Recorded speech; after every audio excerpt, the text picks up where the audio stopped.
Hola, ¿qué tal amigos? Sean bienvenidos a Radio Azteca. Este día estamos con una programación especial, debido a que vamos a hablar acerca de la conquista española, la caída de Tenochtitlan y algunas cosas que pasaron por ahí del año 1521. Estamos con mis amigos y compañeros Emiliano, Eva, Alessandro, Valentina y Paco. Vamos a hablar acerca de este tema.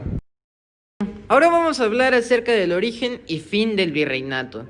Acerca de este tema hay muchas narraciones distintas alrededor del mundo.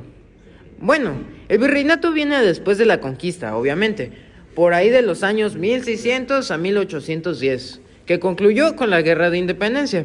El virreinato se caracterizaba por un virrey que era enviado por la corona española, básicamente el mensajero, si lo querían ver así, por los reyes de España.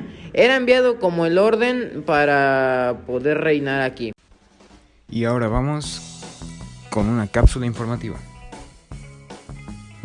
Recientemente se ha descubierto fósiles de una criatura de aproximadamente 450 millones de años. Esta criatura es una criatura que nunca había sido vista, fue encontrada en Gran Bretaña. Y en otras noticias, el coronavirus ya ha atacado a varias comunidades, entre ellos la comunidad del deporte, como puede ser el fútbol. Varios jugadores de fútbol ya han dado positivo a las pruebas del coronavirus. Más concretamente, Daniele Rugani, jugador de la Juventus. Fin de la cápsula informativa. Sí, pero también hay que ver a los distintos puntos de vista que hay entre cada persona. En este caso, como es un podcast, vamos a dar nuestro punto de vista. En sí, creo que la conquista, o bueno, en general, virreinato, se dio debido a la sumisión española ante los asentamientos mexicanos. Entonces, bueno, comenzamos hablando, Diego. ¿Crees tú que el virreinato fue un proceso necesario o importante para México? En mi opinión, creo que el virreinato es un proceso muy violento y poco necesario para México. Será porque hubo demasiado asesinato, demasiada sumisión y mucha discriminación. Para que la gente de ese entonces que era mexicana era muy lastimada. Creo que es un episodio muy triste y muy sangriento e innecesario en México. Y acerca del final, ¿qué opinas, Eva? Porque en mi caso yo opino que pues el pueblo mexicano se hartó de todo esto y pues en sí fue como un levantamiento de armas contra el virrey para crear una independencia, cosa que sucedió años después. Cápsula informativa número 2. Se espera que dentro de una década los autos de gasolina dejen de existir completamente, o al menos sea muy raro verlos en las calles. Lo más útil y usual sería ver coches eléctricos o híbridos en las calles.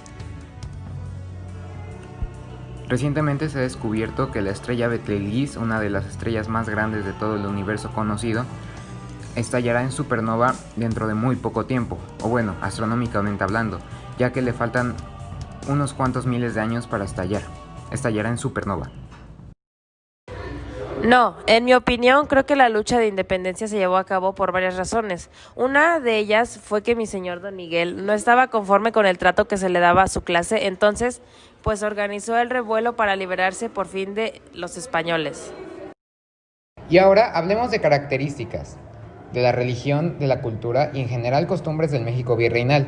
Yo creo que una de las principales características de México virreinal era que la religión era totalmente apegada a la religión que practicaba España. Pero también hay que ver sobre todo en cuanto a cuestiones de política y educación. Yo creo que es la característica principal de la educación en el México virreinal. Era que solamente era para personas con mucho dinero, principalmente españoles, ya que los indígenas no podían pagar ni tenían derechos a entrar a estas escuelas. La política era totalmente una política virreinal y era muy parecida obviamente a la que tenían en España.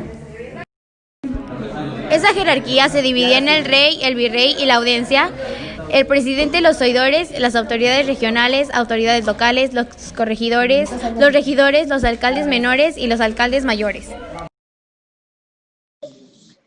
Sí, definitivamente esto se parecía a lo que había en España en estos momentos. Ahora vayamos a un tema todavía más controversial, como pueden ser las reformas borbónicas.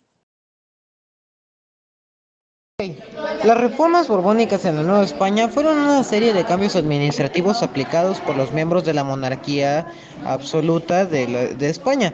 Esto quiere decir que eran una especie de cambios económicos en el país que sufrieron en ese momento, que eran enviados por el rey. Y ahora hablaremos un poco de la Constitución de Cádiz. La Constitución de Cádiz fue cuando los criollos promovieron un movimiento para defender la herencia colonial y encontraron un gran líder llamado Agustín de Iturbide, el mismo que marchó con el ejército trigarante. A ver, la reforma borbónica tuvo algunos efectos socioeconómicos en la sociedad de la Nueva España. Trajeron consigo varios efectos y consecuencias que tuvo. Bueno, en algunas positivas y negativas. Y el gobierno español tomó varias medidas para poder explotar al máximo los recursos de la colonia, para hacer más material prima para la ciudad. Ahora damos por terminado todo este podcast. Espero que le hayan servido de mucha ayuda, todos estos temas que hemos hablado. Espero que les haya servido y pues hasta la próxima.